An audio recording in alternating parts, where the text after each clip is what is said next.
Okay, so this will be a discussion of the last part of the sonata exposition, following section 1 and the transition. So let's just do a very quick review of where we are, and then we'll delve into that last part of the exposition, looking at Mozart's K through 33, the B-flat piano sonata.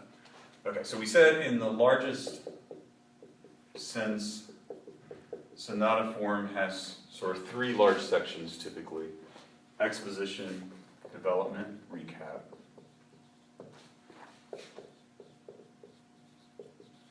Okay, and then of course the exposition is where we begin with our opening musical material in the tonic key, either major or minor. We then modulate, and the classical modulation schemes, Mozart, Haydn, tonic to dominant, minor tonic to relative major, and then we terminate. Right, we have terminative material at the end of the exposition, and then the entire exposition tends to repeat. Okay, then the development recasts musical material that we've already heard in fragmentation and sequence through a variety of keys, culminating in a move to the 5/7 chord, which sets up the recapitulation where the original material returns, with rare exception, in the tonic key.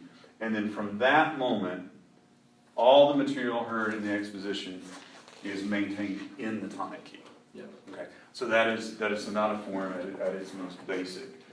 Beginning to delve into more detail of the exposition, last time we talked about this opening section 1, which is expository material in the tonic key, which means it is non-modulating, periodic. This is the melodic theme that we're liable to be humming after the movement is over. And so one would anticipate, you know, a 2-phrase period, antecedent, consequent, or potentially a 4-phrase double period, right, with the antecedent pair and consequent pair for a double period, right? And then once we've had that periodic structure, the next phrase would modulate, and that is our transition, right? And transitional phrases typically characterized by passage work, scale passages, arpeggiations, less melodic, in other words, than the opening section 1, simply to move us forward into the new key. And then once we reach the new key, we have a second section of expository material. So again, period, double period, non-modulating. Okay? And then a series of phrases that terminate after that. Okay? We talked about dependent and independent transition. Beethoven is a fan of sort of reworking the phrase structure in such a way that the transition in section 1 are a single structure. For instance, in the Waldstein piano sonata, as but one example, the first phrase ends in a half cadence in C. I believe that's in measure 13, if I remember correctly. And then the very next phrase, which begins with the same motive we heard at the beginning. There's a variation in the way it's played, but the harmony and basic pattern is the same. This is clearly a variation of that. So if you're just listening to this, I've reached a half cadence in C. This sounds like the second half of my period. Does that make sense? Like a parallel period. But this phrase actually modulates. And from Beethoven, it modulates to the key of E. So again, we're breaking down already the harmonic scheme that we assumed with Mozart and Haydn, and moving to a foreign key now, not the dominant. But we have a half cadence here in E at the end of this phrase. And so what we say is that this feels like a period, but then it isn't, because we don't get the stronger cadence here, and this phrase actually modulated. Which means this phrase is transitional in function, right? And this phrase is actually expository in function. But clearly they're envisioned as being like a period. It's just this phrase actually ended up doing something different than perfect authentic cadence, as we would expect in the original key. And so this is what we call dependent transition. And the structure given to this, my professor Bill Davis described it as dissolved period. which is a term I steal. I think that's the best term to describe that. The Pathétique piano sonata in C minor, if you know that, is actually the exposition begins with a dissolved double period, where you have, I forget the actual cadences here, if they're half or imperfect, but the final cadence, the final phrase modulates and ends on a half cadence. It's in C minor. It actually does modulate to the relative major.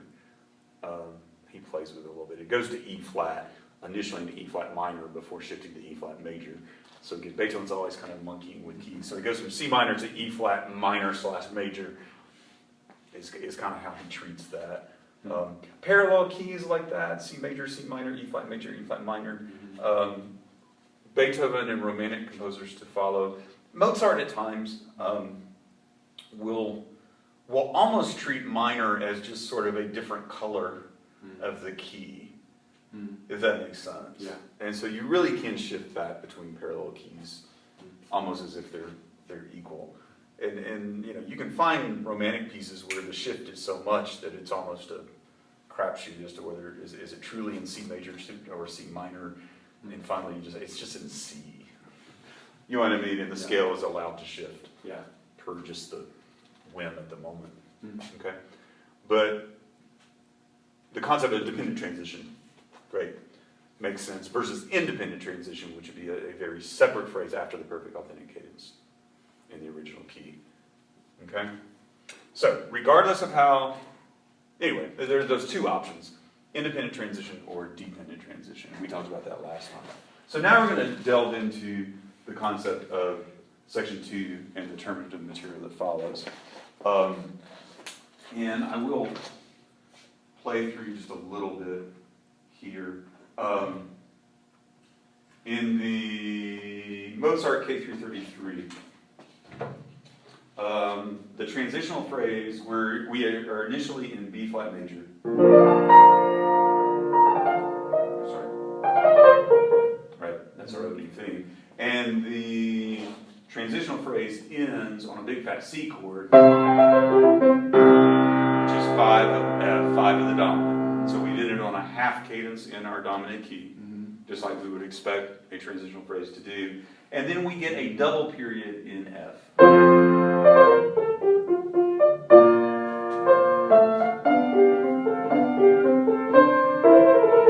Imperfect authentic covered.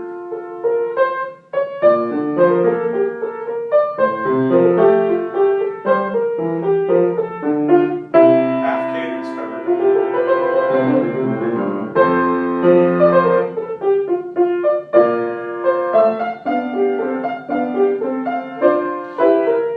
Imperfect authentic cadence covered.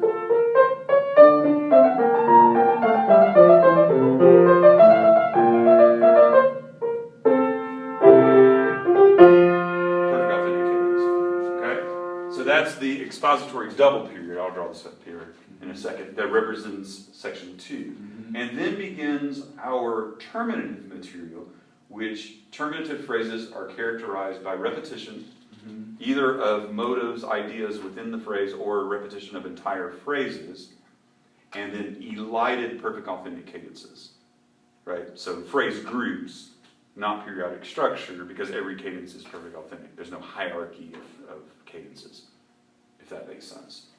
Okay? So here's that. We just ended with elided perfect authentic cadence.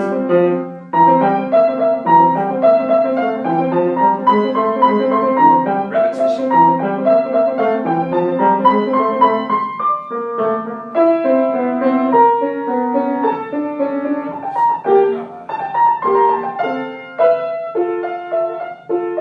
repetition.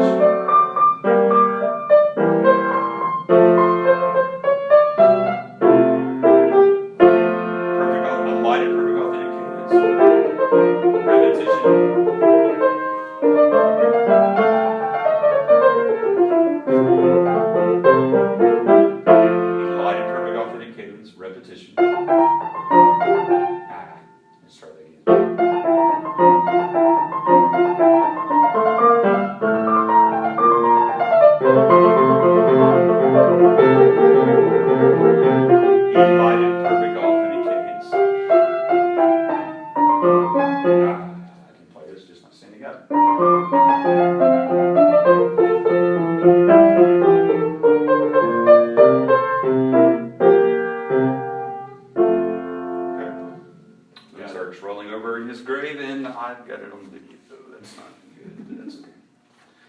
so if we're looking at that overall structure, I'll draw it up here. We had 4 phrases that created our double period. Yep. Imperfect, authentic, half, imperfect, authentic, perfect, authentic, elided. Mm-hmm. All in our dominant key. Mm-hmm. Okay, so that's our double period. I just put DP with antecedent consequent pair of phrases. And then we had this rather long phrase, and we'll talk about this one in a second, that ended in a elided perfect authentic cadence.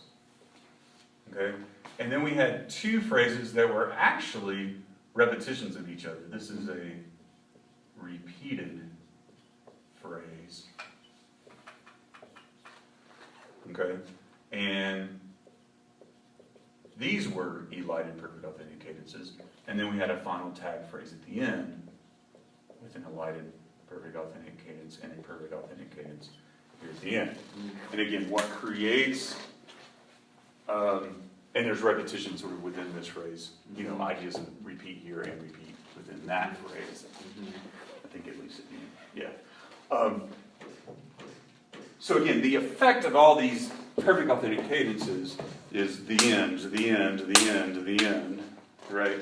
It's that cadence structure that creates that sense of this is winding down, we are coming to a close. All of this sort of exists as a closure, conclusion of everything that preceded it, if that makes sense. Yeah. And the repetition does that as well. Again, those are just signals of terminative phrasing. Okay? So all we really need to talk about is the terminology here to describe that. Because there are some specific terms that we use for the terminative phrases. Okay? This opening expository period, double period, whatever, Yeah. right, is section 2. That's easy enough. Yeah. Okay? And then we have specific terms for the terminative phrases, and it works like this.